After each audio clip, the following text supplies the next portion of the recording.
പിതാവിൻ്റെയും പുത്രൻ്റെയും പരിശുദ്ധാത്മാവിൻ്റെയും നാമത്തിൽ ആമേൻ. പ്രിയപ്പെട്ടവരെ, പ്രിയ മക്കളെ, കരുണയെപ്പറ്റി ഏതാനും ചിന്താശകലങ്ങൾ പങ്കുവെക്കുകയാണ്. നാം കുരിശിലേക്ക് നോക്കുമ്പോൾ കരുണയുടെ മൂർത്തീഭാവമാണ് നമ്മൾ കാണുന്നത്. എന്താണ് കരുണ? പല ആളുകളും പറയാറുണ്ട് അത് ദൈവത്തിൻ്റെ സ്നേഹമാണ് എന്ന്.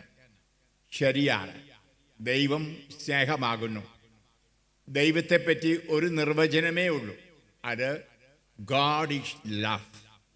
ദൈവം സ്നേഹമാകുന്നു. ഈ സ്നേഹത്തിന് രണ്ട് വശങ്ങൾ ഉണ്ട്, ഒരു നാണയം പോലെ. ഒരു വശമാണ് കരുണ, മറുവശമാണ് കൃപ. കർത്താവായ ദൈവം സ്നേഹമാകുന്നു. ആ സ്നേഹം നമ്മളിലേക്ക് ഒഴുകുന്നത് കരുണ വഴിയും അതുപോലെ കൃപ വഴിയും ആണ്. കർത്താവ് പറഞ്ഞു, കരുണയുള്ളവർ ഭാഗ്യവാന്മാർ, അവർക്ക് കരുണ ലഭിക്കും. മത്തായി 5:7. അതുപോലെ കർത്താവ് നിഷ്കർഷിക്കുന്നുണ്ട്, നിങ്ങൾ പിതാവ് കരുണയുള്ളവരായിരിക്കുന്ന പോലെ കരുണയുള്ളവരായിരിക്കുവിൻ. ലൂക്ക 6:36. നമുക്ക് ആ കുരിശിലേക്ക് നോക്കിയാൽ ആ കരുണ എങ്ങനെ കാണാൻ സാധിക്കും? കൃപ എങ്ങനെ കാണാൻ സാധിക്കും? ക്രൂശിതനെ നമ്മൾ ദർശിക്കുന്നത് നമ്മുടെ പാപങ്ങൾ ഏറ്റെടുത്ത് നമുക്ക് പരിഹാരം ചെയ്യുന്ന ഒരു വ്യക്തി, ദൈവപുത്രനെയാണ് കാണുന്നത്, അല്ലേ? അപ്പോൾ നാം പാപം ചെയ്യുമ്പോൾ നിശ്ചയമായിട്ടും നമ്മൾ അർഹിക്കുന്നത് മരണമാണ്. പാപത്തിൻ്റെ ശമ്പളം മരണമത്രേ. വ്യക്തമാണ്, റോമ 6:23. ഈ പാപത്തിൻ്റെ ശമ്പളമാകുന്ന മരണം അവൻ ഏറ്റെടുക്കുന്നു, എന്നിട്ട് നമുക്ക് ജീവൻ നൽകുന്നു. കണിശമായിട്ടും പാപത്തിൻ്റെ ശമ്പളം മരണം, അതിൻ്റെ ശിക്ഷ നരകമാണ്. ഇനിയും ആ കുരിശിൽ കർത്താവ് അത് ഏറ്റെടുത്തതുകൊണ്ട് അവ ഇളക്കപ്പെട്ടു, ശിക്ഷ ഇളക്കപ്പെട്ടു. മാത്രമല്ല, നമുക്ക് സ്വർഗത്തിൽ പോകാൻ അർഹത ലഭിച്ചു. നമുക്ക് ഒന്നത് അപഗ്രഥിക്കാം. അതായത് നമ്മൾ അർഹിക്കുന്ന ശിക്ഷ കർത്താവ് മാറ്റി. അതാണ് കരുണ. ഹല്ലേലൂയ. അപ്പൊ കരുണ എന്ന് പറയുന്നത് നാം അർഹിക്കുന്ന തിന്മ, നാം അർഹിക്കുന്ന ശാപം എടുത്തു മാറ്റുന്നതാണ്. അതാണ് കരുണ. ഇനി എന്താണ് കൃപ? അത് അർഹിക്കാത്തത് നൽകുന്നതാണ്. സ്വർഗം നമ്മളാരും അർഹിക്കുന്നതല്ല, അത് കർത്താവ് തരുന്നു. ഒന്നുകൂടി ഇത് മനസ്സിലാക്കണം. അപ്പോൾ ഈ രണ്ടും ദൈവത്തിൻ്റെ സ്നേഹം തന്നെ. ദൈവം സ്നേഹം കൊണ്ടാണ് നമ്മുടെ പാപങ്ങൾ ക്ഷമിച്ച് ശിക്ഷ ഇളച്ച് നമ്മളെ സ്വതന്ത്രമാക്കുന്നത്. അതുപോലെ ദൈവത്തിൻ്റെ സ്നേഹം തന്നെയാണ് ജീവൻ സമൃദ്ധമായി നൽകി നിത്യജീവനിലേക്ക് നമ്മളെ നയിക്കുന്നത്. അപ്പോൾ ഇതാണ് പ്രകടമായ ദൈവത്തിൻ്റെ സ്നേഹം കുരിശിൽ നമ്മൾ കാണുന്നത്. നമുക്ക് കാണാൻ സാധിക്കും. ധൂർത്തപുത്രൻ്റെ ഉപമ നമ്മൾ വായിക്കുന്നുണ്ട് വളരെ വ്യക്തമായിട്ട്. 15-ാം അധ്യായം ലൂക്ക എഴുതിയ സുവിശേഷത്തിൽ. എല്ലാം നശിപ്പിച്ചു. ഒരു പന്നിക്കൂട്ടിൽ ആഹാരം പോലും കിട്ടാതെ ഏറെ ക്ലേശിച്ച സമയം. അപ്പോഴാണ് അവൻ്റെ ഓർമ്മയിൽ വരുന്നത്, എൻ്റെ പിതാവിൻ്റെ പക്കലേക്ക് തിരിഞ്ഞാൽ അവിടെ ദാസന്മാർ പോലും സമൃദ്ധിയിലാണ് കഴിയുന്നത്, പോയാലോ എന്നൊരു ചിന്ത വരുന്നു. ഇനിയും അവനെ ദൂരെ വെച്ച് തന്നെ പിതാവ് സ്നേഹപൂർവ്വം കാണുകയാണ്. ഇനിയും അവനെ കണ്ട മാത്രയിൽ ഓടിച്ചെന്ന് കെട്ടിപ്പിടിച്ച് ചുംബിച്ചു. എന്ന് പറഞ്ഞാൽ അവൻ്റെ പാപങ്ങൾ ക്ഷമിച്ച് അവനെ ആയിരിക്കുന്ന രീതിയിൽ അങ്ങ് സ്വീകരിക്കുകയാണ്. കണിശമായിട്ടും അവൻ അർഹിക്കുന്നത് എന്താണ്? ആ പന്നിക്കുഴിയിലെ ജീവിതമാണ്. നമ്മൾ കാണാൻ പറ്റും, ചിലരൊക്കെ തോന്നിയാസത്തിൽ ജീവിച്ച് എല്ലാം തകർന്ന് മുടിഞ്ഞ് ജീവിക്കുന്ന കാണുമ്പം ചുറ്റുപാടുള്ളവർക്ക് പറയും അത് അവൻ അർഹിക്കുന്നതാണ്, അവനത് സഹിച്ചേ മതിയാവും. നമ്മൾ പറയാറില്ലേ മക്കളെ? ഉണ്ട്. എന്നാൽ നമ്മുടെ ദൈവമായ കർത്താവ് അതല്ല. നമ്മുടെ ദൈവമായ കർത്താവ് നമ്മളെ നോക്കുമ്പോൾ നമ്മൾ പാപച്ചുഴിയിൽ കിടക്കുന്നു, ആ പാപത്തിൻ്റെ പരിണിതഫലമായിട്ട് നരകത്തിൽ പോകുന്നു. അത് കാണുമ്പോൾ ക്രൂരനായിട്ടിരിക്കുന്ന ഒരു പിതാവല്ല നമ്മുടെ പിതാവ്. അപ്പോൾ അവിടുത്തെ കരുണ എന്താണ്? ആ പാപങ്ങൾ ക്ഷമിച്ച് അതിൻ്റെ കടങ്ങൾ ഇളച്ച് കൊടുക്കുന്നു, ആ കരുണ കാണിക്കുന്നു. അപ്പോൾ അർഹിക്കുന്നത് എന്താണ്? ആ ധൂർത്തപുത്രനെ സംബന്ധിച്ചോളം അവൻ അർഹിക്കുന്ന പന്നിക്കൂട്ടിലെ പണിയും അവിടെയുള്ള ആഹാരം കിട്ടാനുള്ള വിഷമവും കഠിനവും അത് നിശ്ചയമായിട്ടും അവൻ്റെ ചെയ്തിയുടെ ഫലമാണ്. അവന് കിട്ടിയ കൃപയെല്ലാം കൊണ്ടുപോയി നശിപ്പിച്ചു കൂട്ടുകാരുമൊത്ത്. പിന്നീട് നമ്മൾ കാണുന്നുണ്ട് ചേട്ടൻ പറയുന്നത് സ്ത്രീകളുടെ കൂടെ പോയി വ്യഭിചരിച്ച് പണമെല്ലാം നശിപ്പിച്ചവനെന്ന്. അപ്പോൾ എല്ലാത്തരം കൽപ്പന ലംഘനങ്ങളും നടത്തിയവനായിരുന്നു. അപ്പോൾ അവൻ അർഹിക്കുന്നത് എന്താണ്? നരകമാണ്, എല്ലാവിധത്തിലുള്ള ശാപവുമാണ്. എന്നാൽ കർത്താവ് അത് ഇളയ്ക്കുന്നു, അതാണ് കരുണ. ഇനി അതിനുശേഷം എന്ത്? കെട്ടിപ്പിടിച്ച് ചുംബിക്കുന്നു. ആ ചുംബനം അവൻ അർഹിക്കുന്നതല്ല. വീട്ടിൽ കൊണ്ടുവന്ന് പുതിയ വസ്ത്രങ്ങൾ അണിയിക്കുന്നു, പുതിയ ചെരുപ്പ് വാങ്ങിയിരിക്കുന്നു, മോതിരമണിയിക്കുന്നു, എന്നിട്ട് ഒരു വലിയ സദ്യ ഒരുക്കുന്നു. ഇതൊന്നും അവൻ അർഹിക്കുന്നതല്ല, കർത്താവ് കൊടുക്കുന്നു. ഇതുപോലെ മക്കളെ നമ്മുടെ ജീവിതത്തിൽ നമ്മൾ കാണുന്നത് അതാണ്. കർത്താവ് നമ്മോട് കരുണ കാണിക്കുന്നത് കൊണ്ടാണ് നമ്മുടെ പാപങ്ങൾ ക്ഷമിക്കപ്പെടുന്നത്. നമുക്കറിയാം, കുമ്പസാരം എന്ന കൂരാശ കരുണയുടെ കൂരാശയാണ്. കരുണയുടെ മിഷണറിയായ ഞാൻ നിങ്ങളോട് ഉത്ബോധിപ്പിക്കുകയാണ്, അഥവാ ഉപദേശിക്കുകയാണ്, പറയുകയാണ്. നല്ല തുറന്നുള്ള കുമ്പസാരങ്ങൾ നമ്മൾ നടത്തുമ്പോൾ നമ്മുടെ പാപങ്ങൾ മുഴുവനും അതിൻ്റെ കടങ്ങളോടുകൂടി ശിക്ഷയോടുകൂടി ഇളയ്ക്കപ്പെട്ട് നാം യേശുവിനോടുകൂടി ആയിത്തീരുന്നു. ഹല്ലേലൂയ. അവിടെ ഈ ദൈവസ്നേഹത്തിൻ്റെ രണ്ട് വശങ്ങളും കാണാം, കരുണയും അതുപോലെ സ്നേഹം, അതായത് കൃപയും. ഓരോ കൂരാശകളും അത് നമുക്ക് ദർശിക്കുവാൻ സാധിക്കും പ്രിയ മക്കളെ. അത് പ്രത്യേകിച്ച് കരുണയുടെ കൂരാശയായ പാപസങ്കീർത്തനം എന്ന കൂരാശയും നമുക്കറിയാം. കരുണയുടെ സങ്കീർത്തനം 51. ദൈവമേ, അങ്ങയുടെ കാരുണ്യത്തിനൊത്ത് എന്നോട് ദയ തോന്നണമേ, അങ്ങയുടെ കാരുണ്യാതിരകത്തിനൊത്ത് എൻ്റെ അതിക്രമങ്ങൾ മായ്ച്ചു കളയണമേ. അത് വലിയൊരു സങ്കീർത്തനമാണ്. അത് ഈശോയുടെ കാരുണ്യം നമ്മുടെ പാപക്കരകൾ അത് മായ്ച്ചു കളയുന്നു. പഴയ നിമിത്തിൽ മിക്ക പ്രവാചകൻ 7-ാം അധ്യായത്തിൽ വളരെ മനോഹരമായ ഒരു വാക്യം ഉണ്ട്. മിക്ക പ്രവാചകൻ 7-ാം അധ്യായം 19 മുതൽ അവിടുന്ന് വീണ്ടും നമ്മോട് കാരുണ്യം കാണിക്കും, നമ്മുടെ അകൃത്യങ്ങളെ അവിടുന്ന് ചവിട്ടി മെതിക്കും, ആഴിയുടെ അഗാധങ്ങളിലേക്ക് നമ്മുടെ പാപങ്ങളെ അവിടുന്ന് തൂത്തെറിയും. ഹല്ലേലൂയ. ഇതാണ് വാസ്തവത്തിൽ ഓരോ കുമ്പസാരത്തിലും അനുതാപത്തോടെ പാപങ്ങൾ ഏറ്റുപറഞ്ഞ് കുമ്പസാരിക്കുമ്പോൾ അത് നടക്കുന്നത് എന്നോർക്കണമേ. എൻ്റെ കഴിഞ്ഞ 50 വർഷത്തെ സുവിശേഷ യാത്രയിൽ ഞാൻ കണ്ടുമുട്ടിയ ധാരാളം പേരുണ്ട് ഈ കരുണ കർത്താവ് തരുന്നത് പോലെ മറ്റുള്ളവർക്ക് നൽകുന്നത്. എൻ്റെ ഓർമ്മയിൽ വരുന്നത് യൂറോപ്പിൽ ജർമ്മനി എന്ന് പറയുന്ന സ്ഥലം. തൻ്റെ ഭാര്യ പല പുരുഷന്മാരുടെ കൂടെ പോയി.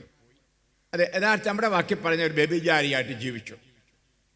അവർക്ക് ശാരീരികമായ ചില രോഗങ്ങൾ വന്നു, ത്വക്ക് രോഗങ്ങൾ. നിങ്ങൾക്കറിയാം, അപ്രകാരമൊക്കെ വ്യഭിചാരത്തിൽ ജീവിക്കുമ്പോൾ പലതരത്തിലുള്ള രോഗങ്ങൾ വരും. അപ്പോൾ എൻ്റെ ധ്യാനത്തിൽ കൂടിയാൽ ഒരു ശമനം കിട്ടുമെന്ന് വിചാരിച്ച് അവൾ ധ്യാനത്തിൽ വരുന്നു. ഒരു വലിയ ധ്യാനമായിരുന്നു, കൺവെൻഷൻ ആയിരുന്നു, ആയിരക്കണക്കിന് ആളുകൾ. അതിനകത്ത് ഈ ഭർത്താവ് ഉണ്ടായിരുന്നു. ഇവർ രണ്ടുപേരും കർത്താവിൻ്റെ സ്നേഹത്തെപ്പറ്റി കരുണയെപ്പറ്റി പറഞ്ഞ വചനങ്ങൾ കേൾക്കുകയുണ്ടായി. പ്രിയമക്കളെ, ആദ്യമേ അവരുടെ മനസ്സിൽ വന്ന ചിന്ത എന്താണ്? ദൈവമേ, ഞാൻ എൻ്റെ ഭാര്യയെ ഉപേക്ഷിച്ചല്ലോ. അവൻ അനുതപിച്ചു. കർത്താവ് അത് എന്നേക്കുമായി ഒന്നിച്ചു ജീവിക്കാൻ തന്ന സഹധർമ്മിണിയെ ഞാൻ ഉപേക്ഷിച്ചു. ഞാൻ അവളെ കുറ്റം കണ്ടുമുട്ടി, കാരണം അവൾ മറ്റ് പുരുഷന്മാരുടെ കൂടെ പോയതാണ്. എനിക്ക് ക്ഷമിക്കാനാവില്ല. അപ്പോൾ അവൻ ക്രൂശിതനെ നോക്കി. എത്രയെത്ര പാപങ്ങൾ ചെയ്തവനോടും ആ കുരിശിൽ ക്ഷമിക്കുന്ന ക്രിസ്തുവാണല്ലോ എൻ്റെ കർത്താവ്. ഞാനൊരു ക്രിസ്ത്യാനിയാണല്ലോ. അവൻ്റെ പേര് സെബാസ്റ്റ്യൻ എന്നായത് പറയുകയാണ്.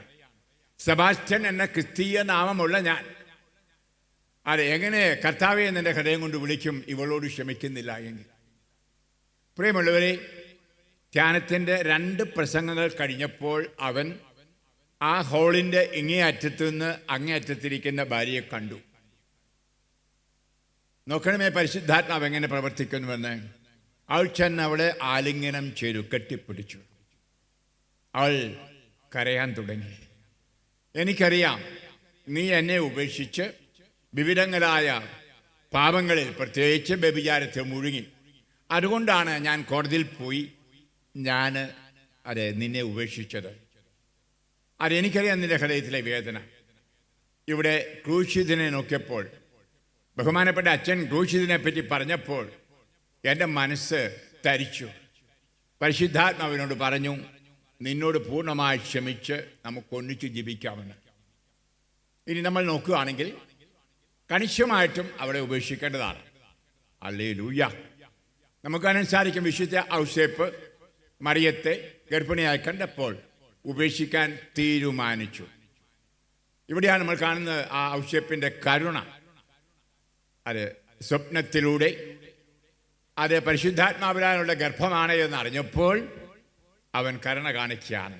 അവളെ അവളായിരിക്കുന്ന രീതിയിൽ സ്വീകരിക്കുന്നു. 2, കൃപ എന്താണ്? അവളോടൊത്ത് ജീവിക്കുന്നു ഒരു തിരുക്കുടുംബമായിട്ട്. അപ്പോൾ പ്രിയമുള്ളവർ, ഇവിടെയും സംഭവിച്ചത് അതാണ്. സൂസൻ എന്ന് പറയുന്ന ആ സ്ത്രീയോട് പറഞ്ഞു, ഞാൻ നിന്നോട് എല്ലാം ക്ഷമിച്ച് എല്ലാം മറക്കുന്നു, നമുക്കൊന്നിച്ച് ജീവിക്കാം. അപ്പോൾ അവൾ പറഞ്ഞെന്താണെന്നറിയാമോ? ഇനിയും നിന്റെ ഭാര്യ ആയിരിക്കാൻ എനിക്ക് അർഹതയില്ല. ധൂർത്തപുത്രൻ പറഞ്ഞത് മനസ്സിലോർക്കണമേ.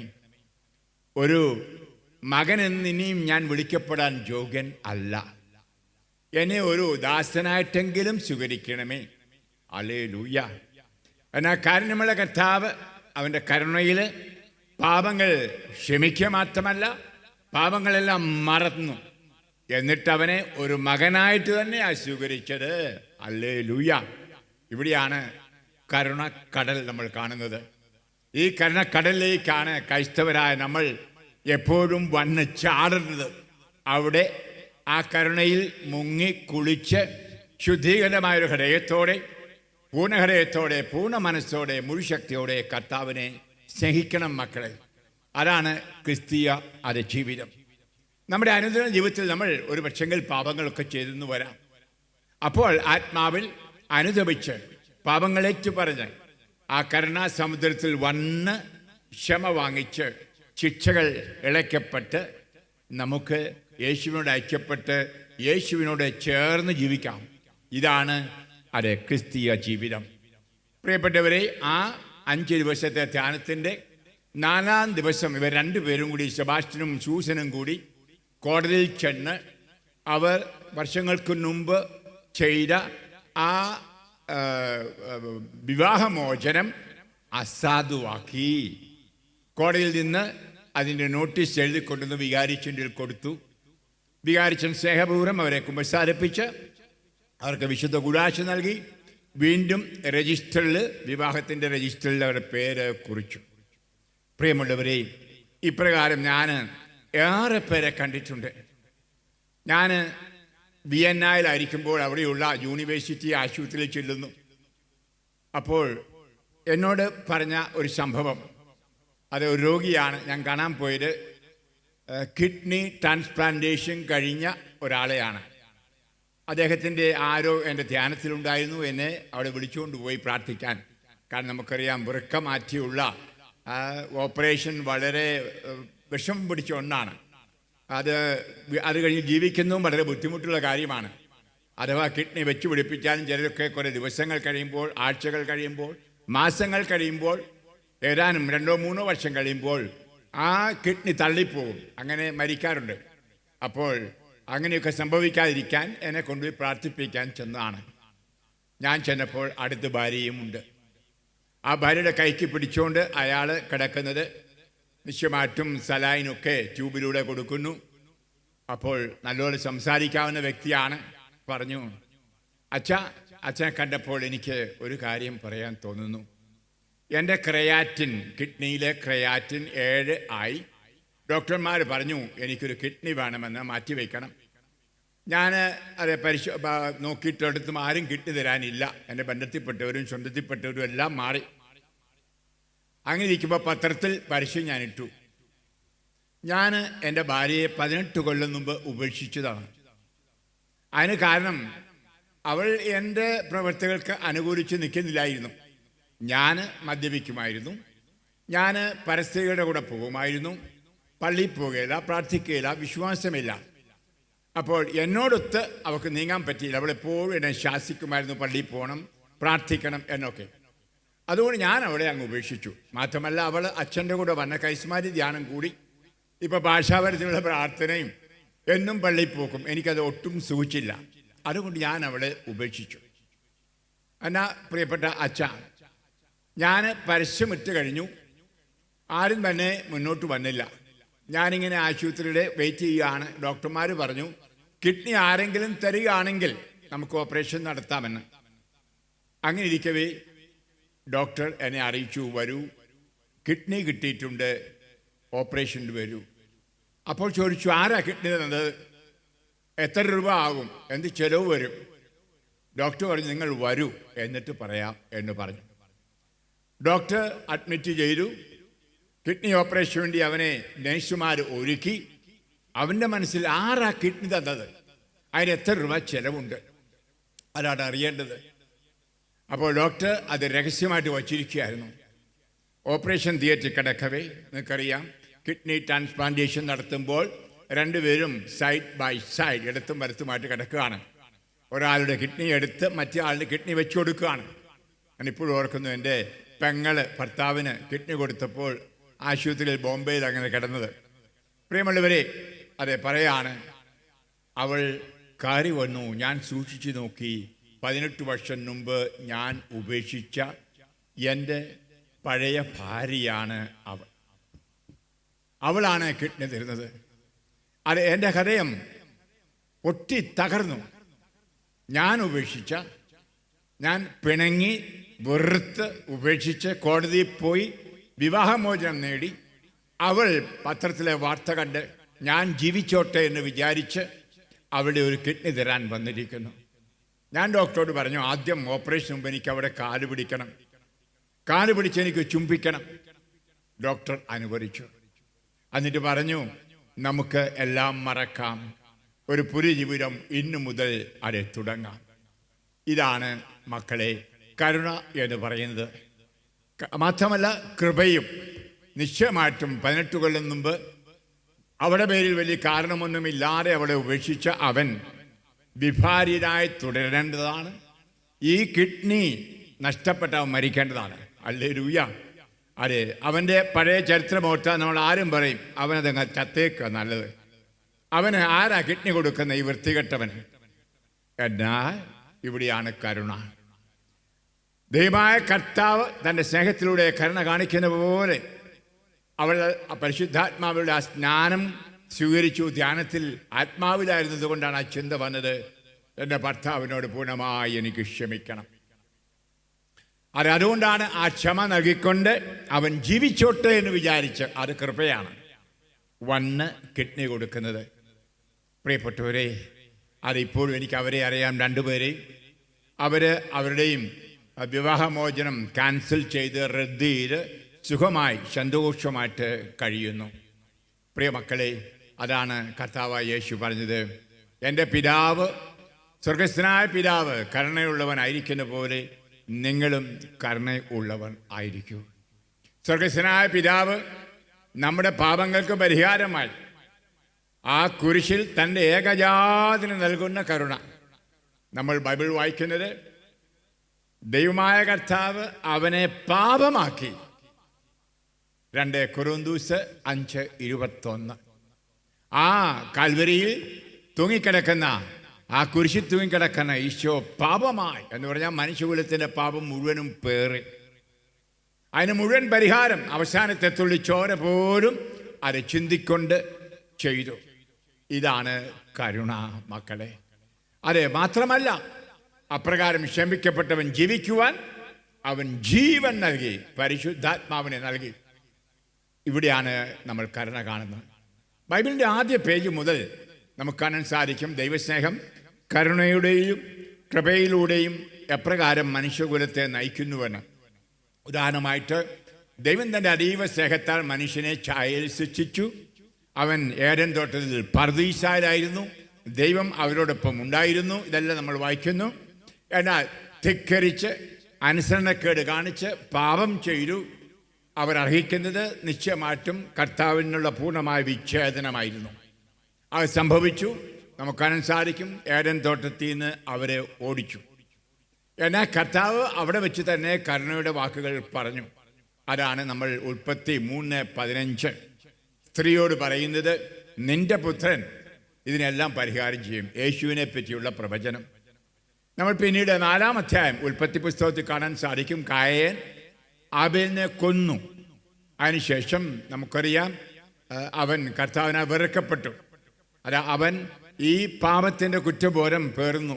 ദൈവം കഠിനമായിട്ട് അവനോട് സംസാരിച്ചത്. അപ്പോൾ പറഞ്ഞു, കർത്താവേ, അങ്ങനെ ഇങ്ങനെ വിച്ഛേദിച്ചു വിട്ടു, ആളുകളൊക്കെ കല്ലെറിഞ്ഞ് കൊന്നേക്കും. അപ്പോൾ കർത്താവ് അവന് നെറ്റിയിൽ ഒരു അടയാളം കൊടുത്തു, ഒരു മാർക്ക്. അത് കാണുന്നവരാരും അവനെ കല്ലെറിയാതിരിക്കുവാനായിട്ട്. മാത്രമല്ല കർത്താവ് പറഞ്ഞു, അവനെ ശിക്ഷിക്കുന്നവന് 7 ഇരട്ടി ശാപമുണ്ടാകുമെന്നും. നോക്കൂ, കർത്താവിൻ്റെ കരുണയോടെയും നമ്മൾ കാണുകയാണ്. ഇങ്ങനെ നമ്മൾ ബൈബിൾ മുഴുവൻ പരിശോധിച്ചാൽ അതാണ് കാണാൻ സാധിക്കുന്നത്. നമ്മൾ നോക്കൂ, ഔസേപ്പ്, പൂർവ്വ ഔസേപ്പ് സഹോദരങ്ങൾ അസൂയപ്പെട്ട് അവനെ കിണറ്റിൽ എറിഞ്ഞു. ആ കിണറ്റിൽ അവൻ മരിക്കേണ്ടതായിരുന്നു. എന്നാൽ അത് കർത്താവ് കരുണ കാണിച്ചു. ആ കിണറ്റിൽ നിന്ന് അവനെ പൊക്കിയെടുപ്പിച്ചു. സഹോദരങ്ങളെ കൊണ്ട് തന്നെ. ആരാണോ ആ കിണറ്റിലേക്ക് വലിച്ചെറിഞ്ഞ് അവരെ കൊണ്ട് തന്നെയാണത് ജയിപ്പിച്ചത്. എന്നിട്ട് നമ്മൾ കാണുകയാണ് അവൻ ഈജിപ്തിലെ ഒരു ഗവർണറായി മാറി. അത് കർത്താവിൻ്റെ കൃപ. അബ്രഹാത്തിൻ്റെ ബലി നമുക്കെല്ലാവർക്കും അറിയാം. ഏക മകനെ ബലിയർപ്പിക്കുവാനായിട്ട് കർത്താവ് പറയുകയാണ്. അപ്പോൾ ആ വിറകുകൊട്ടെല്ലാം അവൻ്റെ തലയിൽ വെച്ചുകൊണ്ട് മോറിയ മലയിലേക്ക് പോവുകയാണ്. വഴിയിൽ വെച്ച് മകൻ ചോദിക്കുന്നു, അപ്പാ, തീയുണ്ട്, വിറകുണ്ട്, ബലിവസ്തു എവിടെ? ബലിവസ്തുവിനെയായി ചോദിക്കുന്നു. ഓർക്കണേ, അപ്പൻ്റെ മനസ്സിലെ വേദന ഒന്ന് ആലോചിക്കൂ. എന്തിനാണിതപ്പൻ ചെയ്യുന്നത്? ദൈവത്തെ അനുസരിക്കുവാൻ. ദൈവമായ കർത്താവ് അവനോട് പറഞ്ഞു, നിൻ്റെ ഏക മകനെ മോറിയ മലയിൽ എനിക്ക് വേണ്ടിയിട്ട് കഴുത്ത് വെട്ടണം, ബലിയായി അർപ്പിക്കണമെന്ന്. അത് അനുസരിക്കുകയാണ് 100%.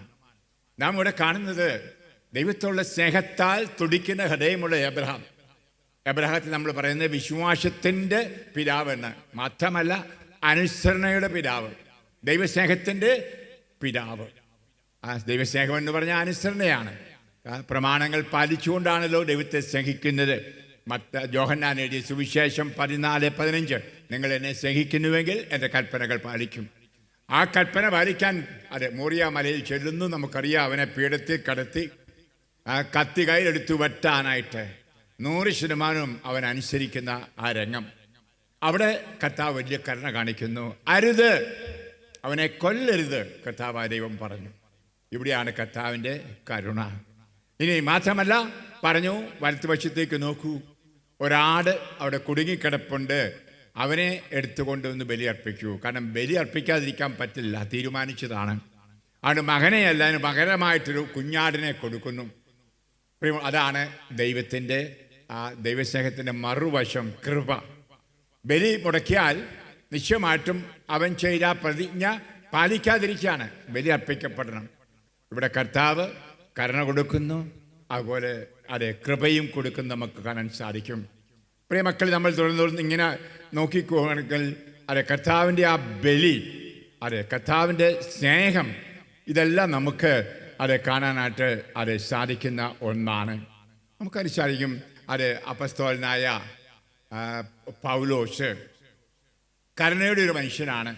അവൻ യാതൊരു തരത്തിലും കർത്താവിൻ്റെ കൃപ അല്ലെങ്കിൽ കരുണ അർഹിക്കുന്നവനല്ലായിരുന്നു. ക്രിസ്ത്യാനികളെ കൊന്നൊടുക്കാൻ ഡമാസ്കസിലേക്ക് പോകുന്നത്, വഴിയിൽ ക്രൂശിതനായ കർത്താവ് പ്രത്യക്ഷപ്പെടുന്നു. എന്തുകൊണ്ട് എന്നെ പീഡിപ്പിക്കുന്നു എന്ന് ചോദിക്കുന്നു. നമുക്കറിയാം, യഥാർത്ഥമായ ദൈവകരുണയാണ് അവൻ അനുഭവിക്കുന്നത്. അവിടെ വെച്ച് അവൻ്റെ എല്ലാ പാപങ്ങളും അത് ക്ഷമിച്ചു. ഇനിയും അതിനുശേഷം അവൻ അർഹിക്കാത്തൊരു പദവി കൊടുത്തു. എന്ത്? അപ്പസ്തോലൻ ആക്കി. യഥാർത്ഥത്തിൽ 12 അപ്പസ്തോലന്മാരേ ഉള്ളൂ, യേശുവിനോടുകൂടി 3 കൊല്ലം നടന്നവർ. എന്നാൽ ആ സ്ഥാനം തന്നെ അനർഹനായ ഇവന് കൊടുക്കുന്നു.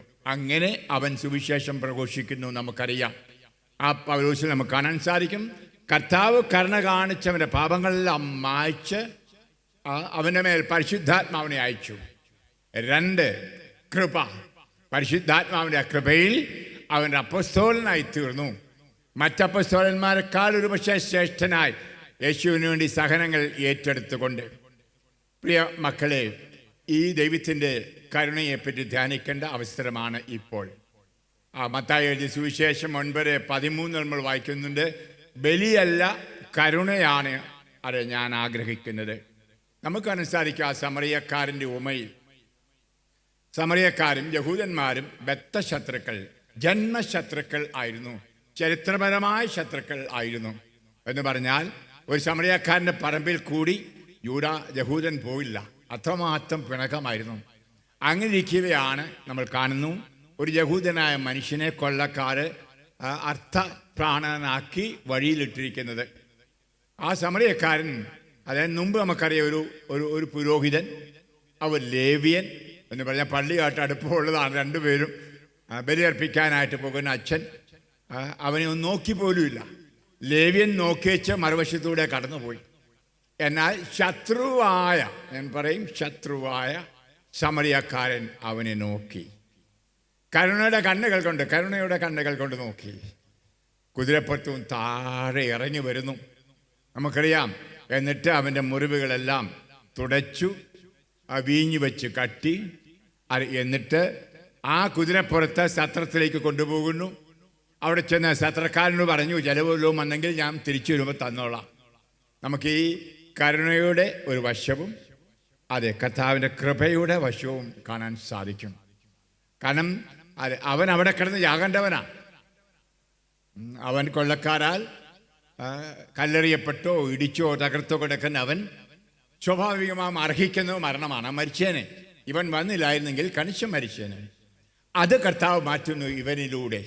അവൻ അർഹിക്കുന്ന തിന്മ മാറ്റുന്നു. പ്രിയമുള്ളവർ, നമ്മൾ അർഹിക്കുന്ന തിന്മയെ മാറ്റുന്നതാണ് കരുണ. ഹല്ലേലൂയ. നമ്മുടെ ചുറ്റുപാട് നോക്കിയാൽ കാണാൻ സാധിക്കും, ചിലരൊക്കെ കള്ളു കുടിച്ച് ഒരു പക്ഷെങ്കിൽ പൈസ എല്ലാം തീർത്ത് പട്ടിണിയിൽ കിടക്കുന്നു, ഭാര്യയും മക്കളും.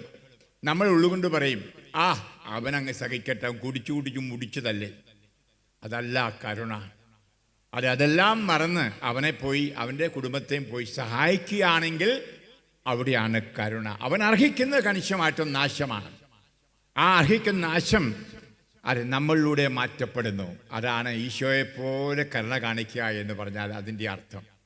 അപ്പോൾ നമ്മുടെ ചുറ്റുപാട് നമുക്ക് കാണാൻ സാധിക്കും, ധാരാളം ആളുകൾ അവരുടെ ചെയ്തികൾ മുഖാന്തരം ഏറെ സാമ്പത്തിക നഷ്ടം, പ്രശ്നങ്ങളെല്ലാമായിട്ട് കിടക്കുന്നത്. ഒരു പക്ഷെങ്കിൽ വലിയ വീട് വെക്കാനായിട്ടായിരിക്കാം കടമെടുത്ത് മുടിയാതെ ഇപ്പോൾ ആത്മഹത്യ ചെയ്താലോ എന്ന് ചിന്തിക്കുന്നു. വീട്ടാൻ മാർഗമില്ല. നമ്മളെല്ലാം ഒരു പക്ഷേ അവൻ വലിയ മാളിക പറഞ്ഞാൽ അനുഭവിക്കുക ഇപ്പോൾ എന്ന്. നമ്മൾ പലപ്പോഴും ക്രിസ്ത്യാനികൾ അങ്ങനെ ചിന്തിക്കും. അത് ക്രിസ്തീയം അല്ല.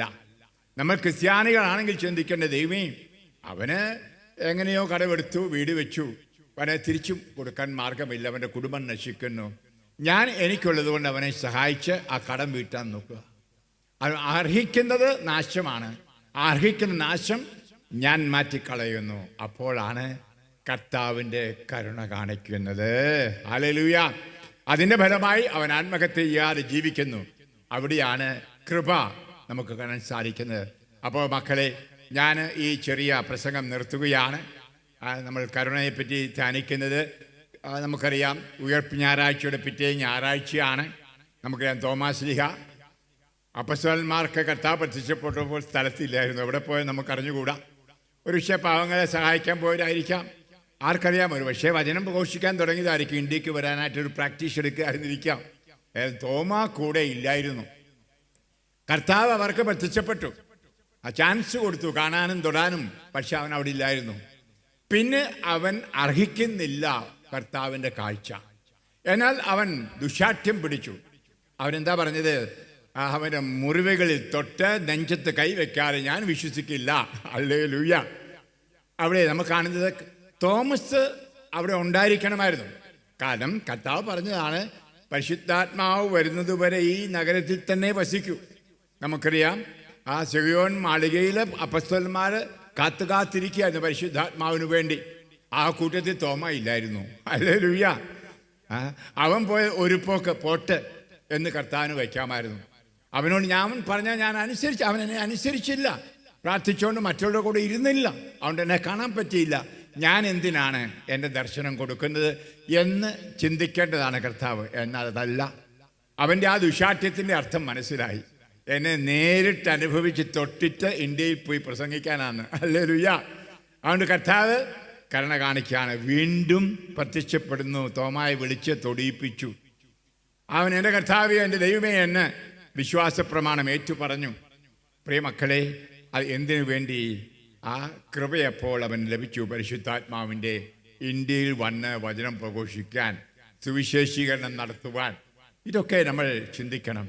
മക്കളെ, നമ്മുടെ കർത്താവ് യേശു കരുണയുള്ളവനായിരിക്കുന്ന പോലെ നമ്മളും കരുണയുള്ളവർ ആയിരിക്കണം.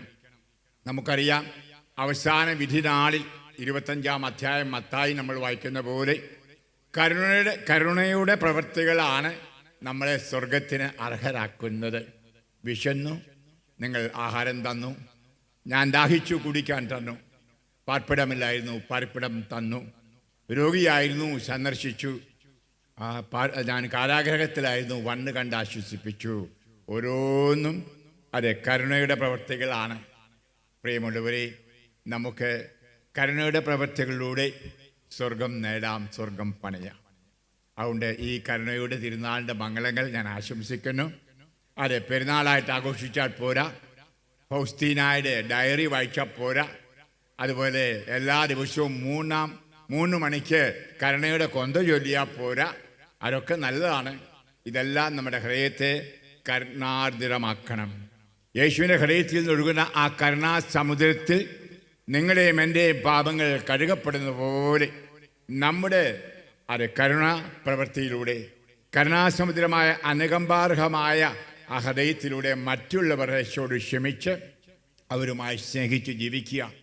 ഇത് പറയുമ്പോൾ വേറെ വിഷയത്തിലേക്ക് കടക്കേണ്ടി വരും, ഞാൻ നീട്ടുന്നില്ല. നമുക്കറിയാം, ക്ഷമിക്കുക മറ്റുള്ളവരോട്, ഭാര്യയോട്, ഭർത്താവിനോട്, മാതാപിതാക്കളോട്, മക്കളോട്, അയൽക്കാരോട്. അത് ദ്രോഹം ചെയ്തവരോട് ക്ഷമിച്ച് അവരെ സ്വന്തമായി കരുതുന്നതാണ് കരുണ. എന്നിട്ട് കൃപ എന്ന് പറയുന്നത് അവർക്ക് വേണ്ടി പ്രാർത്ഥിച്ച് അവർക്ക് നന്മ ചെയ്തതാണ്. കർത്താവ് പറഞ്ഞു, ശത്രുവിനോട് ക്ഷമിച്ച് സ്നേഹിക്കുവാൻ. സ്നേഹിക്കുന്നവരെ സ്നേഹിച്ചാൽ പോരാ, ഉപകാരവും നന്മയും ചെയ്യുന്നവർക്ക് സ്നേഹം കൊടുത്താൽ പോരാ. നിന്നെ നിന്ദിക്കുന്നവരെ, അപമാനിക്കുന്നവരെ, നിന്നെ കല്ലെറിയുന്നവരെ, നിന്നെ തിരസ്കരിക്കുന്നവരെ, ദ്രോഹം ചെയ്യുന്നവരെ ക്ഷമിച്ച് അവരെ സ്നേഹിക്കുക. ഞാൻ അത് 1/2 മണിക്കൂർ സമയം വചനം പങ്കുവച്ചു. കണ്ണുകൾ ശാന്തമായി അടച്ച് കൈകൾ മാറോട് ചേർത്ത് വയ്ക്കൂ. ആ ക്രൂശിതനായ ഈശോയെ ഒന്ന് നോക്കൂ. കരുണക്കടലിലേക്ക്, ആ ചങ്കിൽ നിന്നൊഴുകുന്ന രക്തത്തിലേക്ക്, ചോരയിലേക്ക്, ജീവജലത്തിലേക്ക് ഉറ്റുനോക്കൂ. രണ്ടും കാണാൻ സാധിക്കുന്നു. ആ രക്തം പാപങ്ങൾ കഴുകുന്ന കരുണയാണ്. ആ ജീവജലം പരിശുദ്ധാത്മാവാണ്. നമ്മൾ ജീവിക്കുന്നതിന് വേണ്ടി നിത്യമായി ജീവിക്കുവാനും യേശുവിനെ സ്വന്തമാക്കുവാനും. കാരണയുടെ കർത്താവേ, അങ്ങേ ഇപ്പോൾ ഉറ്റുനോക്കുന്ന ഈ മക്കളെ അനുഗ്രഹിക്കണമെന്ന് ആശൻ പ്രാർത്ഥിക്കുന്നു. ഇവരോരോരുത്തരെയും അങ്ങയുടെ കരുണക്കടലിലേക്ക് ഞാനിപ്പോൾ ആനയിക്കുന്നു. ആരെങ്കിലും പാപപങ്കിലമായൊരു ഹൃദയത്തിലാണെങ്കിൽ അനുദപിച്ചുകൊണ്ട് പാപങ്ങൾ ഏറ്റുപറഞ്ഞ് പാപങ്ങൾക്ക് മോചനം നേടി ആ കരുണ അനുഭവിക്കാൻ ഇടകൊടുക്കണമേ. കർത്താവ് ഈശോയെ, ആ കുമ്പസാരത്തിൽ കിട്ടുന്ന കൃപയിലൂടെ പാപം ചെയ്യാതെ ജീവിക്കുവാൻ ആ പാപനിയായ സ്ത്രീയോട് പറഞ്ഞ പോലെ, ഞാനും നിന്നെ വിധിക്കുന്നില്ല, ഞാൻ നിന്നോട് ക്ഷമിക്കുന്നു, ഇനി പാപം ചെയ്യരുത്. കർത്താവേ, ഇനി പാപം ചെയ്യാതെ വിശുദ്ധ ജീവിതം കഴിക്കാൻ കൃപയും ഇവർക്ക് നൽകണമേ എന്ന് ഞാൻ പ്രാർത്ഥിക്കുന്നു. കാരണം ഇവിടെ കർത്താവേ, അങ്ങയുടെ സ്നേഹത്തിൻ്റെ 2 വശങ്ങളും കരുണയും കൃപയും അനുഭവിക്കുവാൻ ഈ മക്കളെ സഹായിക്കണമെന്ന് ഞാൻ പ്രാർത്ഥിക്കുന്നു. കരുണയുടെ കർത്താവേ, മാത്രമല്ല അങ്ങയുടെ തിരുഹൃദയം മുന്നിൽ കണ്ടുകൊണ്ട് കരുണയുടെ ഹൃദയം കണ്ടുകൊണ്ട് മറ്റുള്ളവരുമായി വ്യാപരിക്കുവാൻ, ആരോടിനും പിണക്കമോ രമ്യതക്കുറവോ ഉണ്ടെങ്കിൽ പൂർണ്ണമായി രമ്യതപ്പെട്ട് സ്നേഹിച്ച് ജീവിക്കുവാൻ, അത് കരുണാജന്യമായ പ്രവർത്തനങ്ങൾ ചെയ്യുവാൻ ഇവരോരോരുത്തരെയും കരുണയുള്ളവരാക്കണമേ. അങ്ങനെ ഇവർ ഭാഗ്യവാന്മാരാകട്ടെ എന്ന് പ്രാർത്ഥിക്കുന്നു. നിന്റെ കരുണയിൽ അണഞ്ഞിടുവാൻ, നിന്റെ കരുണയിൽ നിന്നുണുകരാൻ, നിന്റെ കരുണയിൽ ജീവിക്കുവാൻ എന്നെ അനുവദിക്കുക നാഥ, എന്നെ അനുവദിക്കുക നാഥ. പ്രിയ മക്കളെ, നിങ്ങൾ ഓരോരുത്തരെയും, നിങ്ങളുടെ കുടുംബത്തിലുള്ളവരെയും, നിങ്ങളുടെ സ്വന്തത്തിൽപ്പെട്ടവരെയും, തിരുസഭയിലുള്ള എല്ലാ ക്രൈസ്തവരെയും ഞാനിപ്പോൾ ഈശോയുടെ തിരുഹൃദയത്തിൽ അർപ്പിക്കുന്നു. മാതാവിൻ്റെ വിമല ഹൃദയത്തിലൂടെ ഞാൻ നിങ്ങളെ ആശീർവദിക്കുന്നു, അനുഗ്രഹിക്കുന്നു. അവിടുത്തെ കരുണയും അങ്ങനത്തെ കൃപയും കൊണ്ട് പിതാവിൻ്റെയും പുത്രൻ്റെയും പരിശുദ്ധാത്മാവിൻ്റെയും നാമത്തിൽ ആമേൻ. Praise the lord. ഹല്ലേലൂയ. കരുണയുടെ തിരുനാൾ മംഗളങ്ങൾ. Happy feast of the divine mercy of God. Amen.